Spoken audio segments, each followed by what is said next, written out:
بسم اللہ الرحمن الرحیم وَلَتَجِدَنَّهُمْ أَحْرَصَ النَّاسِ عَلَى حَيَاةٍ وَمِنَ الَّذِينَ أَشْرَكُوا يَوَدُّ أَحَدُهُمْ لَوْ يُعَمَّرُ أَلْفَ سَنَةٍ وَمَا هُوَ بِمُزَحْزِحِهِ مِنَ الْعَذَابِ أَنْ يُعَمَّرَ وَاللَّهُ بَصِيرٌ بِمَا يَعْمَلُونَ۔ ترجمہ: اور بے شک تم ضرور انہیں پاؤ گے کہ سب لوگوں سے زیادہ جینے کی ہوس رکھتے ہیں، اور مشرکوں میں سے ایک گروہ تمنا کرتا ہے کہ کاش اسے 1000 سال کی زندگی دے دی جائے، حالانکہ اتنی عمر کا دیا جانا بھی اسے عذاب سے دور نہ کر سکے گا، اور اللہ ان کے تمام اعمال کو خوب دیکھ رہا ہے۔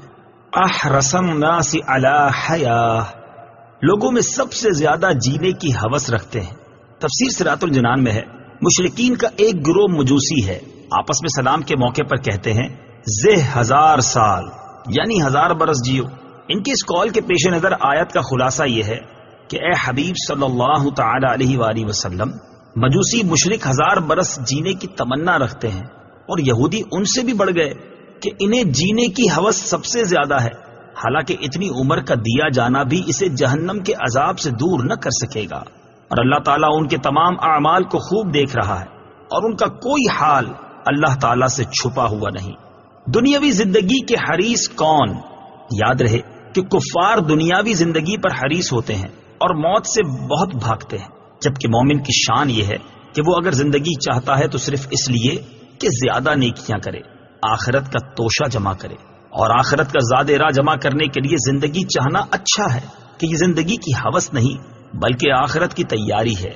نیز لمبی عمر اور زیادہ مال اللہ تعالیٰ کے راضی ہونے کی علامت نہیں، بلکہ یہ تو بعض اوقات وبال کا ذریعہ بن جاتے ہیں۔ حضرت ابو بکرہ رضی اللہ تعالیٰ عنہ فرماتے ہیں کہ ایک شخص نے عرض کی، یا رسول اللہ صلی اللہ تعالی علیہ وآلہ وسلم، لوگوں میں سب سے بہترین کون ہے؟ ارشاد فرمایا، جس کی عمر لمبی ہو اور عمل نیک ہو۔ اس شخص نے پھر عرض کی، لوگوں میں سب سے برا کون ہے؟ ارشاد فرمایا، جس کی عمر لمبی ہو اور عمل برا ہو۔